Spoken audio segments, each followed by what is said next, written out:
How's it going, guys? It's Nintendo Freak here, back to do another hardware review of the NGP, the new handheld just announced by Sony. What? Oh, that's not out yet, is it? Well, I'm here to review the other NGP, the Neo Geo Pocket Color. Yes, this was the NGP, which is what I always think of it as, and it was released by SNK.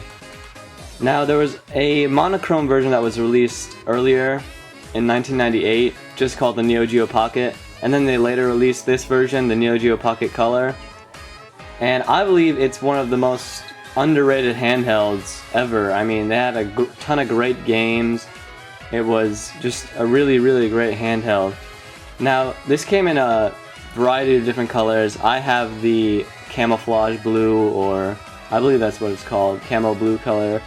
And it also came with like a carbon fiber black and a bunch of different colors. There was more released in Japan, but US, I believe, had like six or so. So there was a variety of colors. Now let's just go through a system tour, or just basically look at the system itself. It's got a power button up here, which you have to hold to turn on, and there's your power light. It'll turn red. This was a very unique feature of the Neo Geo Pocket Color. It looks like an analog stick, right? But it's actually digital, it's not analog. It's got 8 directions, and this was an extremely useful little digital pad to use for a lot of different games, like fighting games, and it feels really, really nice. It's got great feedback, as you can hear. You can probably hear a little bit of clicking right there as I move it around. But this is actually one of my favorite digital pads of any handheld system ever. I mean, it's just very comfortable, and it's great. I love it. Here you've got your where the sound comes from, and you got the little SNK logo right there. Here's the screen. It's I'd say it's comparable in size to the Game Boy or Game Boy Color. It's a good size, and you just got little color and little specs up here, 2.6 inches, as you can see. And here are your buttons, A and B. On the Game Boy Color, it's actually A here, B here, but that really doesn't make a difference. Here's your option button. It's basically like your start or select button. It only has one button though, no start and select button, just this option button. Which this could have used maybe one more button for a couple different games, but you know, it's fine, it works okay. And here you've just got a little textured surface, I guess. I don't know why that's there, but on the bottom here you got your volume slider. You can turn it up or down, and your headphone jacks right there.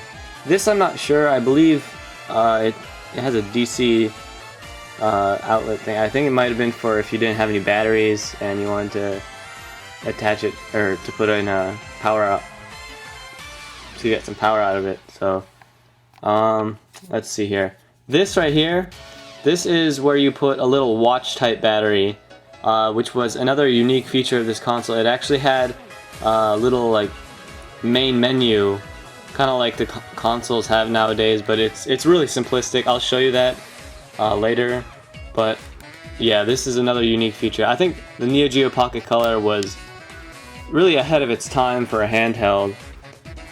And then you've got your battery cover right here. It takes 2 AA batteries, as you can see. And then just the cartridge slot right here, and also your extension port where you can play multiplayer games, or actually this could actually connect to the Sega Dreamcast back in the day, which was another very, very cool feature. It didn't get utilized very much, but it was definitely a cool feature that could have been used to a much greater extent.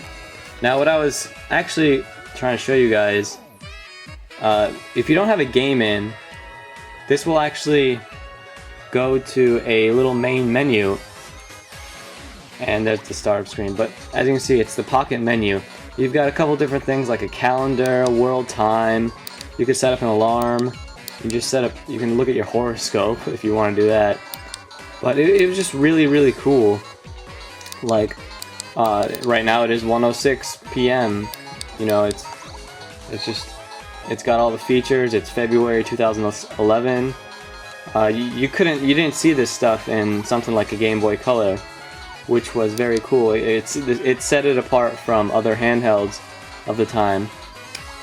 Now, another thing about the Neo Geo Pocket Color was its battery life. One of the main selling points of the Game Boy and Game Boy Color was its battery life.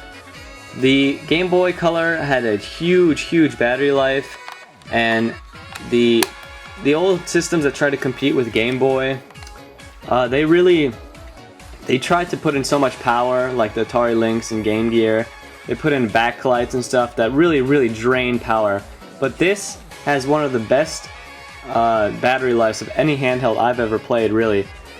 I've had the same batteries in this for the past, I don't know, like 7-8 months that I've had this, and really I have played this a lot.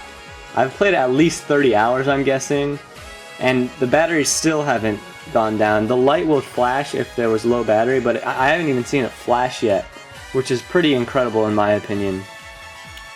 And it doesn't have a backlit screen, but it's just like the Game Boy Color. It has a very nice reflective screen that looks great if you hold it up to the light. And it was just is a very nice system.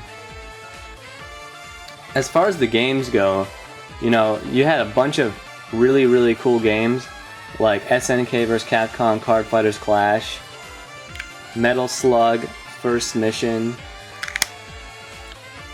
Sonic Pocket Adventure, one of probably the best handheld Sonic game, and a couple good RPGs. Biomotor Unitron was one of them.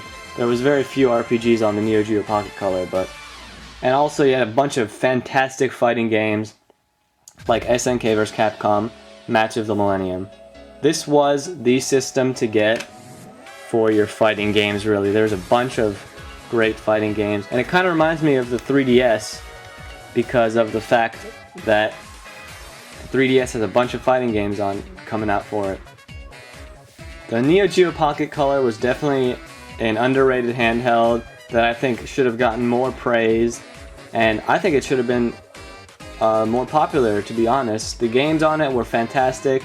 There was very few released in the US. I believe there's in the 30s, like 36, 37. I could be wrong, don't quote me on that. But honestly, I think the SNK Neo Geo Pocket Color was a fantastic handheld that you guys should definitely check out if you love games. It's very cheap nowadays. I got mine with 5 games for about $20. So it's a great find, and it's a great handheld to play whenever you want, really. So yeah, thanks for watching my review, guys, and definitely check out the Neo Geo Pocket Color. You won't regret it. Thanks for watching.